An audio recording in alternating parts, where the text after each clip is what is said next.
First things first, if you haven't subscribed, now is the perfect time. We are looking at a Meritor power divider. This is, of course, the drive axle, the second axle on the truck. We have a threaded ring gear, which is behind that yoke right there, and it is leaking. If you've seen my other videos, you know how to take off the Driveline. If you haven't seen them yet, man, you guys got to get to it. So, look at how bad this threaded ring gear is leaking. Meritor has a big problem with leaks from that threaded ring gear. They end up going past the seals. When that happens, the yoke ends up a little loose, Driveline ends up bouncing a little bit. You could destroy that input shaft on that power divider. And of course, as you could see, you could run your power divider or differential dry. If you haven't seen my videos on taking off the Driveline, then you need to get to it. You got some catching up to do. So take down that Driveline. Of course, support it before you take it down. Take that sucker down. We're going to put the caps back on, and then we're going to put the yoke removal tool. Better than beating on that yoke and smacking around that input shaft.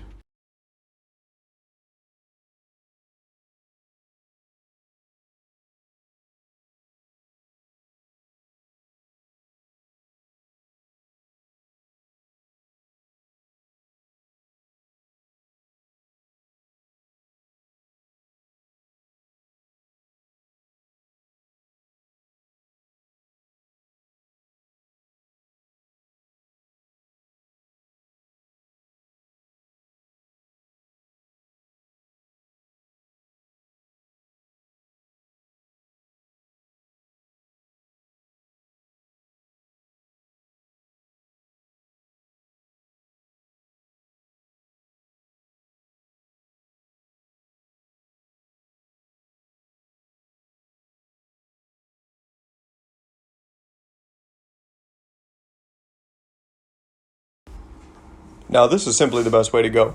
Get that lined up on the input shaft between the caps and get an impact, drive it down, and it pulls the yoke off for you. Easy enough. And you don't have to go smacking around, missing, smacking frame rails across members, and cussing out a storm. This is too easy. Saves a bunch of time.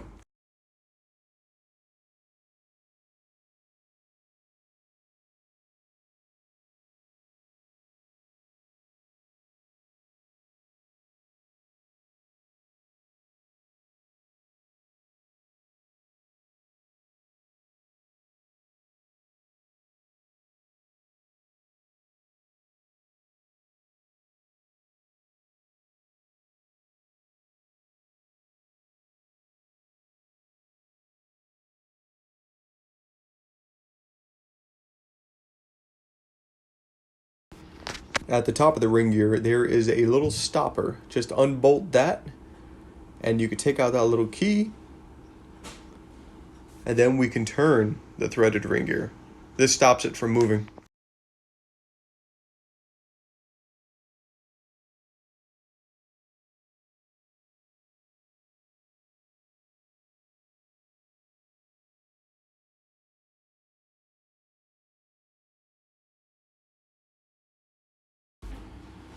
So if you have the specialty tool, it'll work out a whole lot easier.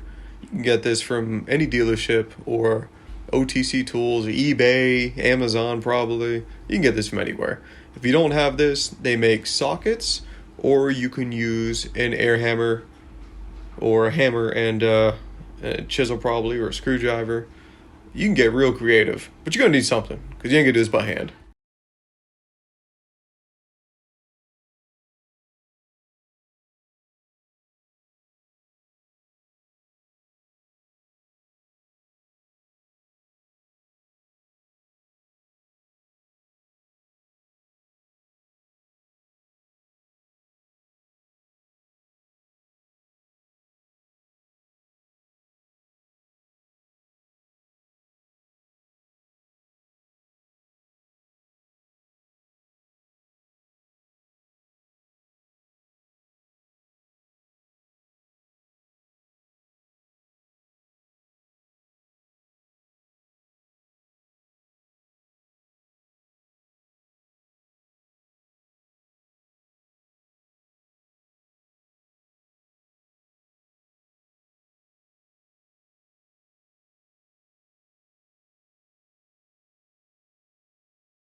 Now right here we're just cleaning up that sealing surface, seeing if there's any grooves or any damages that's going to stop us from continuing.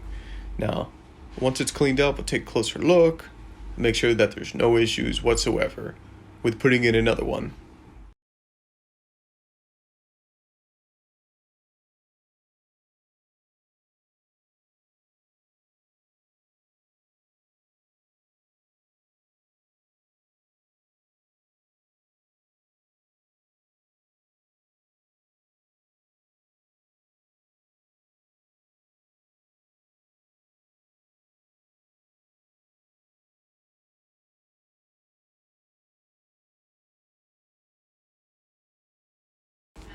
And now the time consuming part, cleaning up the face of the diff.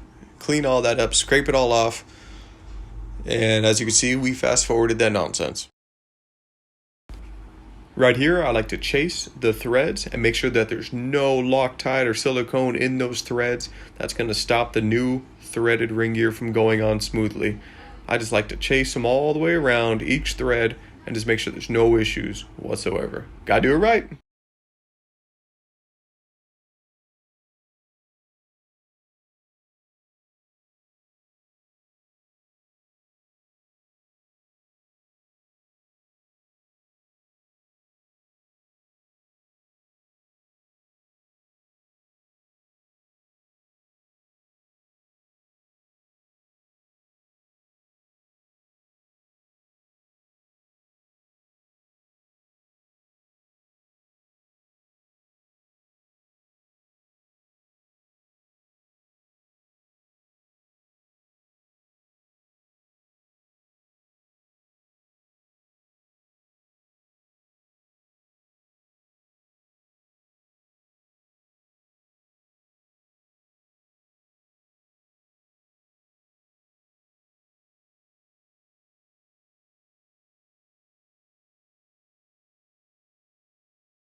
You could probably guess what this is right here.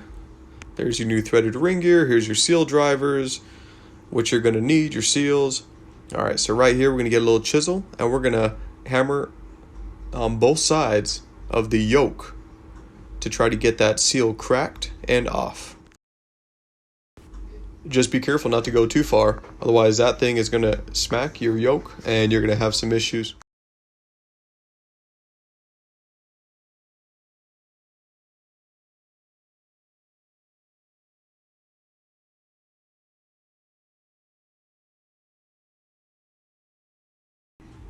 Easiest thing to do is get a couple heel bars or pry bars and just do exactly this. Get on both sides, get that seal popped up, pop, just like that.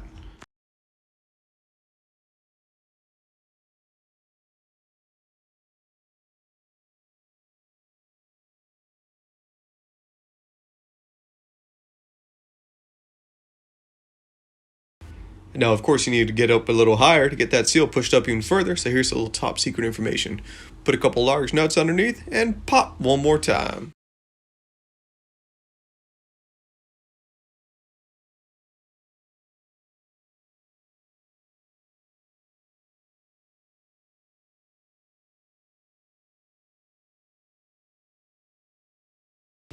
So put that new seal into place, get the seal driver on there, get a rubber mallet, and we're going to hammer that sucker down.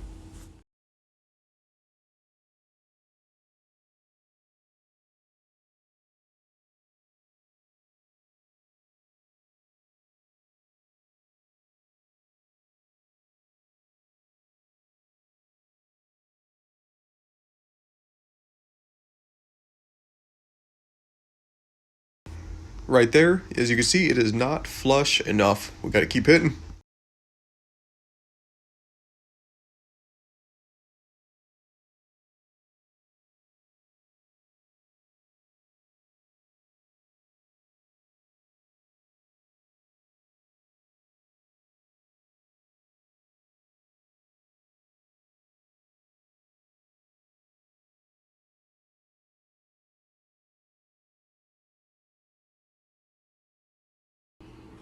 Now we're going to hammer that seal onto the threaded ring gear and just get that out of the way.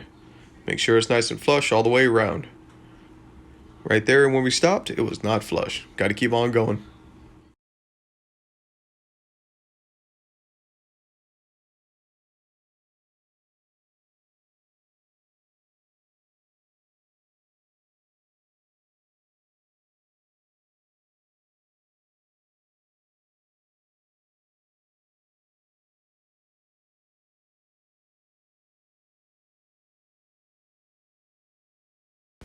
So the table is not giving us enough give, so we got to go straight to the floor, straight to the concrete, so we can hammer down hard.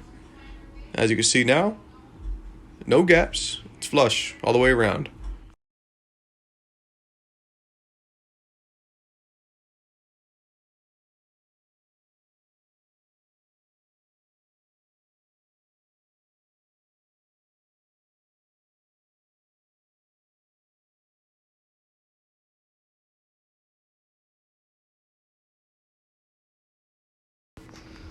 So now we're going to get that threaded ring gear into place, or we're going to do a trial run just to make sure it doesn't bind up anywhere. So spin it all the way clockwise, all the way down till it stops, and then we're going to back it all the way out.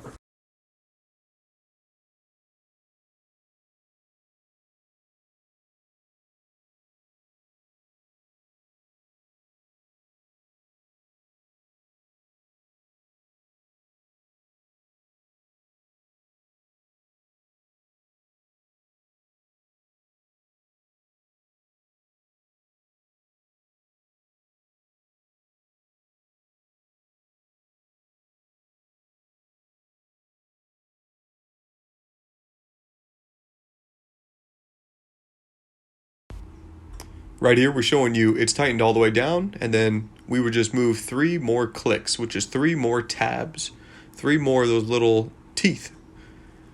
And that is it.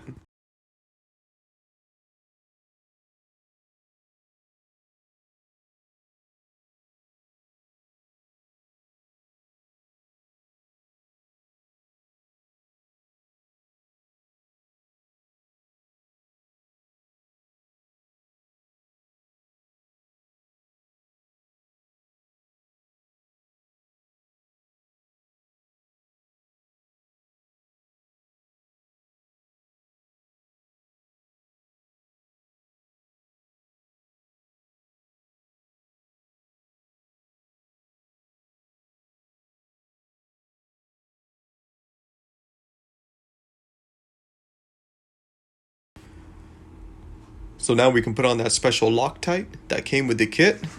And I mean, it does okay, but it doesn't guarantee no further leaks in the future. I mean, it's just not perfect, but it's better than what was there previously.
As you can see, it's a pretty generous amount, on both the threads, on the gear itself, and the on the power divider itself.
So, as you can see, we tightened it all the way down.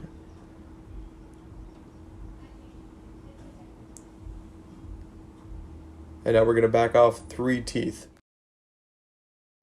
Once we do that, we're just going to check the play on the input shaft, just so it's very minimal.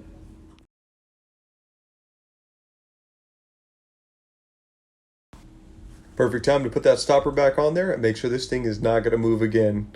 Just bolt it down. That's perfect. If there was a little too much play on that input shaft, more than a few thousandths, then you know what? We're going to go ahead and tighten it down one more and just keep going up until it's very minimal.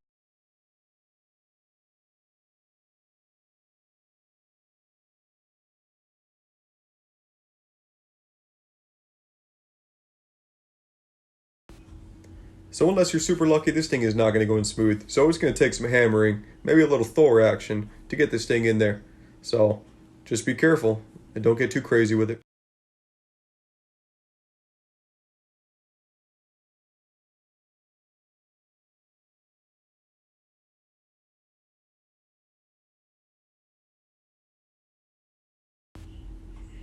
Putting a little red thread locker, high strength thread locker onto the input shaft threads.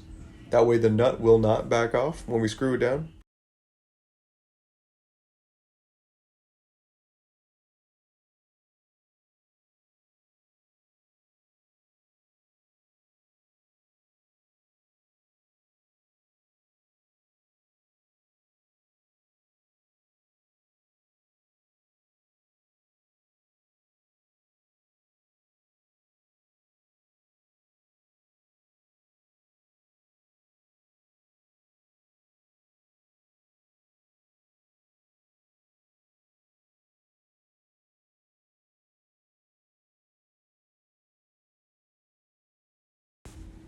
In case you're missing that sound.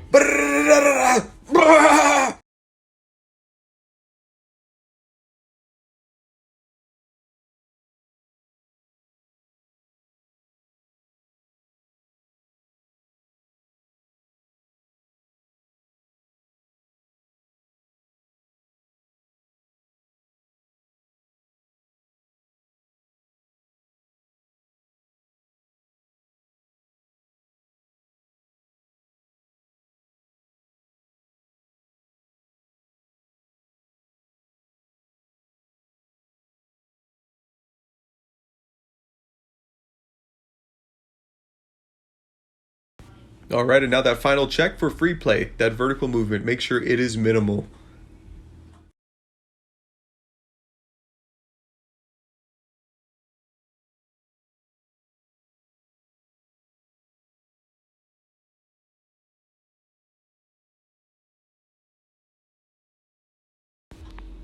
You want to feel like Hulk?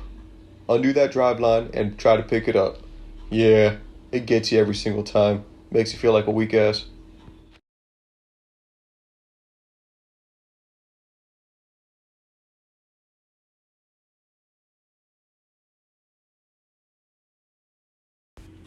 Here are the new strap kits for those U-joint bearing caps. Always use new cap kits because it is important. The old ones may be stretched out, may be damaged. There's always something going on with them.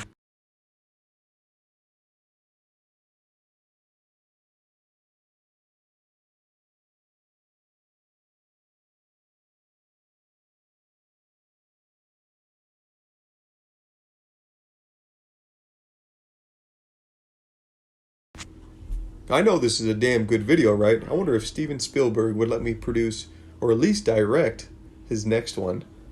I mean, we're pretty much on par, like we do side by side work.